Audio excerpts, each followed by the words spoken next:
Sir ముందుగా మీకు సంక్రాంతి శుభాకాంక్షలు. ఈ సంక్రాంతి సంబరాల భాగంగా ధృవ టీవీ మీ ముందుకు వచ్చింది. దీని ద్వారా మీరు ప్రజలకి ఏం చెప్పాలనుకుంటున్నారు సార్? ధృవ టీవీ ద్వారా ఆంధ్ర రాష్ట్ర ప్రజానీకానికి సంక్రాంతి శుభాకాంక్షలు తెలియజేస్తున్నాను.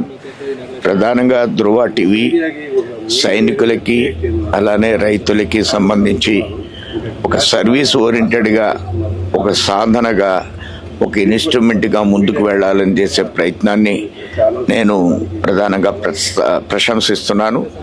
భారతదేశం ఈవేళ అన్ని రంగాల్లోనూ ముందుకు వెళుతున్న సందర్భంలో రైతు రంగాల్లో కూడా ఈ మధ్యకాలంలో ప్రత్యేకంగా మనం గుర్తించింది, చైనా కంటే మన దేశంలో ధాన్యం ఉత్పత్తి, రైసు మన దేశంలో చైనా కంటే ఎక్కువ పండించే దేశంగా అభివృద్ధి చెందిన పరిస్థితి కానీ మనం గమనించినట్లయితే రైతులు అనేక రకాల విత్తనాలని వాడడం, నరేంద్ర మోడీ గారు వచ్చిన తర్వాత వివిధ రకాలైనటువంటి కొత్త ఉత్పత్తులని తీసుకురావడం మూలంగా ఈవేళ రైస్ చైనా కంటే మనం పెద్ద ఎత్తున పండించే దేశంగా తయారైంది.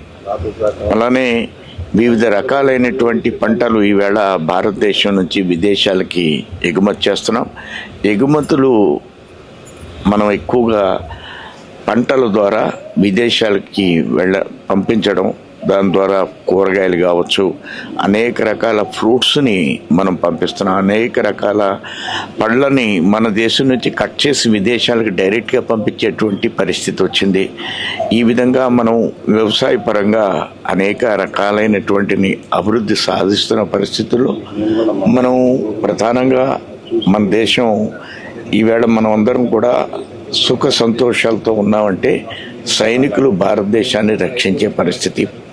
ఈవేళ భారతదేశంలో చైనా అలానే మన బౌండరీస్లో ఉన్న కంట్రీస్తో మనం చాలా ఇబ్బందులను ఎదుర్కొంటున్నటువంటి పరిస్థితుల్లో ఆ దేశ సైనికుల నుండి మనల్ని రక్షించే పనిలో సైనికులు ఉన్న పరిస్థితిలో వారికి కావలసిన అనేక రకాల పరికరాలని భారతదేశం ఈవేళ అందించడం కోసం ప్రయత్నం చేస్తుంది. వారు వాడే వస్తువుల దగ్గర నుంచి, వారు వినియోగించేటువంటి అనేక వెపన్స్ దగ్గర నుంచి, అనేక యుద్ధ పరికరాల దగ్గర నుంచి స్వదేశంలోనే తయారు చేస్తూ మనం మరింత శక్తివంతంగా ఉండే విధంగా ప్రయత్నం చేస్తున్నాం. మీ యొక్క టీవీ ద్వారా జై జవాన్ జై కిసాన్ అనేటువంటి నినాదాన్ని ఇంకా ముందుకి తీసుకువెడుతూ ప్రజలకు మరింత చేరువ కావాలని నేను కోరుకుంటున్నాను.